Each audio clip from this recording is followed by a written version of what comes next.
Ni Imena official kuri gahunda yacu y'amakuru n'ubundi tuje kugira ngo tubagezeho, nizera ko mwakanze subscribe, tujye tubana mu biganiro byacu tugenda dushyiraho n'amakuru tugenda tubagezaho buri munsi. Umutwe wa M23 biravugwa ko wamaze kuva mu gace ka Kamandi JT wari warigaruriye mu mpera z'icyumweru gishize. Kamandi JT iri mu nkengero z'ikiyaga cya Edouard, akaba irimo inzira igana muri teritwari ya Beni, ahakorera indi mitwe yitwaje intwaro ihanganye na leta ya Repubulika ya Demokarasi ya Kongo nka ADF n'undi witwa Zaire. Ku wa gatatu Ugushyingo nibwo M23 yigaruriye aka gace ko muri teritwari ya Rubero nyuma y'imirwano ikomeye yahanganishije n'ihuriro ry'ingabo za leta ya Repubulika ya Demokarasi ya Kongo. Amakuru kuri ubu aravuga ko ingabo za M23 zari muri Kamandi JT zamaze kuhava zerekeza ahitwa Katwe, agace gaherereye mu birometero bibarirwa muri 4 uvuye mu mujyi wa Kirumba, nawo wigeze kugenzurwa n'uriya mutwe mbere yo kuvamo. Muhima Emile wo muri Societe Civile y'Ikatwe yatangaje ko kuba M23 yavuye muri Kamandi JT yongeye kwisubizwa n'imitwe y'abazarendo bica amarenga yuko uyu mutwe waba uri kongera kwisuganya mbere yo gutera Kirumba. Ngango ko muri Repubulika ya Demokarasi ya Kongo ho ntihasiba kurara imirwano. Rero reka dukomeze n'ubundi tubashakira amakuru agezweho hirya no hino mu by'ukuri, aho tugiye kwerekeza kuri no nkuru ivuga ukuntu Perezida Donald Trump abwira Kagame ko ari iby'agaciro kumugira nk'inshuti. Ni story rwose tubona hano banditse.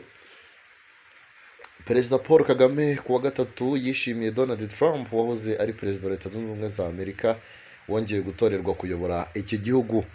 Trump yatorewe kuba perezida wa Leta Zunze Ubumwe za Amerika atsinze arusha Kamala Harris bo mu ishyaka ry'abademokrate bari bahatanye kwinjira muri White House.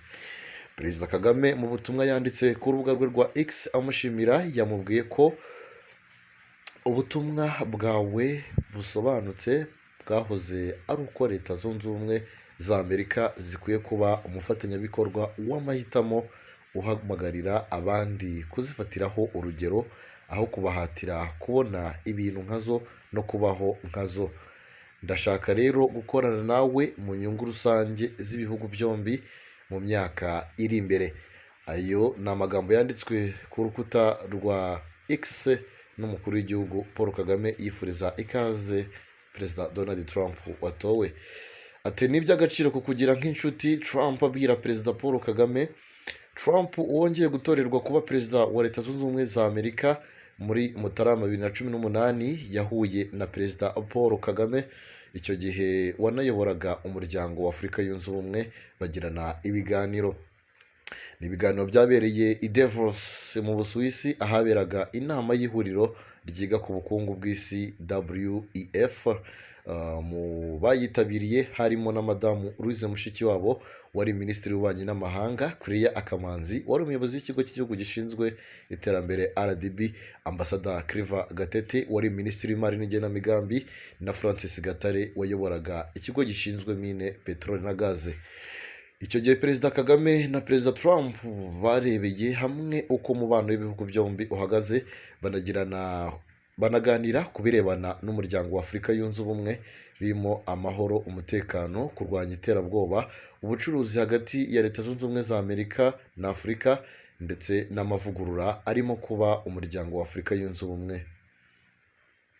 Perezida Kagame yashimangiye ko byinshi mu bihugu bifite ubukungu burimo gutera imbere byihuse biri muri Afurika. Ashimira Perezida Trump kuba Leta Zunze Ubumwe za Amerika zikomeje kwita ku iterambere ry'ubukungu ku mugabane wa Afurika.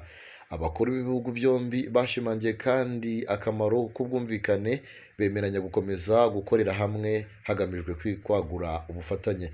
Perezida Kagame mu kiganiro yahaye abanyamakuru yavuze ko Amerika yashyigikiye ibikorwa by'ubukungu bwacu mu bucuruzi, ishoramari, abakerarugendo baturutse muri Amerika basura u Rwanda. Perezida Kagame yakomeje avuga ko u Rwanda n'umuryango wa Afurika yunze ubumwe muri rusange ruzakomeza gukorana bya hafi na Amerika hagamijwe iterambere mu mpande zombi. Trump icyo gihe ubwo yaganiraga na Perezida Paul Kagame yamubwiye ko mu by'ukuri ni icyubahiro gikomeye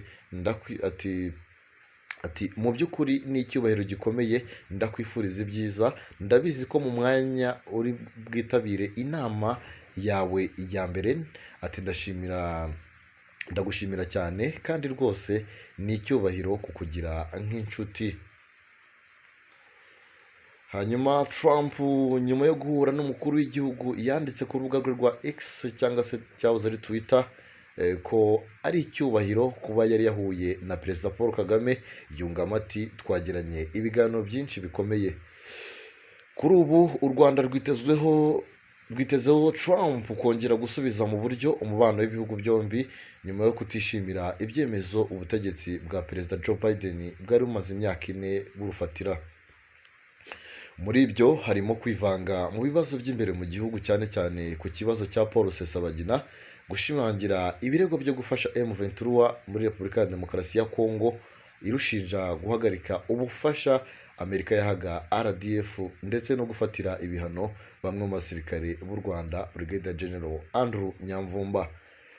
U Rwanda kandi rwakunze kwijundika umunyamabanga wa Leta Zunze Ubumwe za Amerika ushinzwe ububanyi n'amahanga Anthony Blinken rumushinja gupfobya akenshi jenoside yakorewe abatutsi. Benshi ku isi batandukanye bakomeje kugenda bakeza Perezida Donald Trump ku ntsinzi ye yari ayabonye. Mu by'ukuri ni ibintu byiza cyane. Turacyakomeje n'amakuru no kwimena official, tukiri mu nkuru zasohotse. Reka tujye kuri no nkuru aho inyubako izwi nk'inkundamahoro ikomeje gutwara ubuzima bw'abatari bake nyuma ya benshi cyane amaze kuhajya bakiyahura bikarangira bose bapfuye. Mu by'ukuri rero umugabo uri mu kigero cy'imyaka 40 yahanutse ku igorofa ya 4 yo ku nzu izwi n'isoko ry'inkundamahoro i Nyabugogo mu murenge wa Kimisagara, akarere ka Nyarugenge, bikekwa ko yiyahuye. Ibi byabaye ku gicamunsi cyo kuri uyu wa gatatu tariki ya 6 Ugushyingo 2024. Umwe mu baturage waraha byabereye yabwiye ikinyamakuru Umuseke ati urebye umugabo twambonye akanya gato ameze nk'uri gukuramo inkweto turi mu igorofa rya 3. Umugabo yiyahuriye muri 4. Hari ababibonye bari hasi bavuza induru. Umugabo yijugunye rimwe agera hasi ahita ashiramo umwuka. Undi nawe yagize ati njye narindi hariya hepfo ducuriza inyama, numva abantu bavugisha induru, ndebye hejuru mbona afatishije ukuboko kumwe, nta bantu bari bamwegereye, tujye kubona tubona ararekuye yitura hasi. Umunyamabanga nshingwabikorwa w'umurenge wa Kimisagara Ntirushwa Christophe yabwiye Umuseke ko uyu mugabo bikekwa ko yiyahuye ariko batazi impamvu yabimuteye, ko bizamenyekana mu iperereza riri gukorwa. Yongeyeho ko atarasanzwe akorera muri iryo soko, ahubwo umugore we ari we usanzwe urikoreramo, batazi impamvu yamusanze akaza gufata icyo cyemezo. Ubuhamya bw'abamuzi Gitifu Ntirushwa yasabye abantu kwirinda ikintu icyo ari cyo cyose cyatuma babura ubuzima, kuko ubuzima ari zahabu.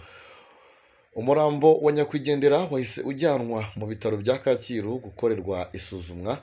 Amakuru avuga ko uyu mugabo uzwi ku izina rya Parudo avugwaho ubujura no gukorera ibikorwa by'urugomo abantu batandukanye. Yari asanzwe atuye mu murenge wa Bweramvura mu karere ka Gasabo, nk'uko umunyamabanga nshingwabikorwa wa Kimisagara yabibwiye umunyamakuru. Si ubwa mbere kuri iyi nyubako humvikanye abantu bahanutse bikekwa ko biyahuye.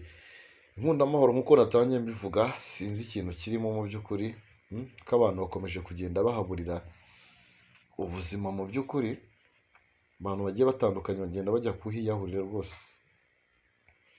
Hanyuma mu yandi makuru nuko umwe mu bayobozi ngo bari barigize ikitabashwa cyangwa se barigize intakoreka, yahinduriwe inshingano mu by'ukuri. Inkuru nayo turi gusanga hano ku Museke, ah, ni mu karere ka Muhanga aho Minisiteri y'Ubuzima yambuye inshingano Dr Nkikabahizi Fulgence wari umuyobozi mukuru w'ibitaro bya Nyabikenke, umusimbuza wayoboraga ibitaro bya Bushenge. Ubuyobozi bwa Minisiteri y'Ubuzima buvuga ko bwagabanyirije inshingano Dr Nkikabahizi Fulgence wayoboraga ibitaro bya Nyabikenke agirwa umuganga usanzwe. Umuyobozi ushinzwe gukurikirana gahunda z'ibitaro n'amavuriro muri Minisiteri y'Ubuzima Dr Rukundo Anastase yaguye umuseke ko Dr Nkikabahizi Fulgence azaba umuganga usanzwe kuko inshingano yari yahawe atigeze yandika azisaba, akavuga ko uwari umuyobozi atabashije kuzuza inshingano yahawe asubira kuba muganga. Ati ntabwo ari Nkikabahizi wenyine, hari n'abandi twahinduriye inshingano tubasimbuza abandi. Perezida w'agateganyo w'inama njyanama y'akarere ka Muhanga Nshimiyimana Gilbert avuga ko hari raporo zitandukanye inama njyanama yabonye zigaragaza imikoranire idahwitse y'ubuyobozi mukuru w'ibitaro bya Nyabikenke, basaba abayobozi bw'akarere kubuzeraho babwandikira Minisante ngo umuyobozi atagishoboye kuzuza inshingano ze. Ati twifashishije raporo yakozwe n'abagize inama nkuru y'ubuyobozi ndetse n'iyakozwe n'abagenzuzi b'akarere ka Muhanga, zose zinenga uyu muyobozi. Dr Nkikabahizi Fulgence avuga ko hashize iminsi mike yandikiye Minisiteri y'Ubuzima asaba gusezera ku kazi. Ati nabanje gushimira Minisante ku mwanya yari yampaye ndetse n'indi yari yayibanjirije, ariko mbamenyesha ko nifuza ko uyu mwanya mfite nawusezeraho. Bamwe rero mu bakorana na Dr Nkikabahizi Fulgence bamushinja kutaboneka ku kazi, kubasuzugura kuko yakoraga iminsi 2 mu cyumweru, cyangwa hakaba ubwo amara n'icyumweru atari ku kazi akabandikira ko yibereye mu nama. Bakamunenga ko nta nama y'imbone imuhuza n'abakozi yajyaga akoresha, ko uwamushakaga yamwandikiraga abinyujije kuri interinete. Ubu bamwe mu bakozi bo mu bitaro bya Nyabikenke bagiye bandika basaba guhindurirwa ifasi kubera kutumvikana n'uyu muyobozi. Mu ibaruwa yanditswe na Minisiteri y'Ubuzima Umuseke ifitiye kopi, isaba ubuyobozi bukuru ibitaro by'intara bya Bushenge biherereye mu karere ka Nyamasheke Dr Inshuti Ineza Etienne ko ahawe inshingano zo kujya kuyobora ibitaro by'akarere ka Nyabikenke. Dr Nkikabahizi Fulgence yabwiye Umuseke ko azafata umwanzuro w'ibyo ateganya gukora avuye mu kiruhuko. Ni ayo makuru yaragezweho, nizera ko mwakanze subscribe, dukomeze tubane mu biganiro byacu dushyiraho. Bye bye.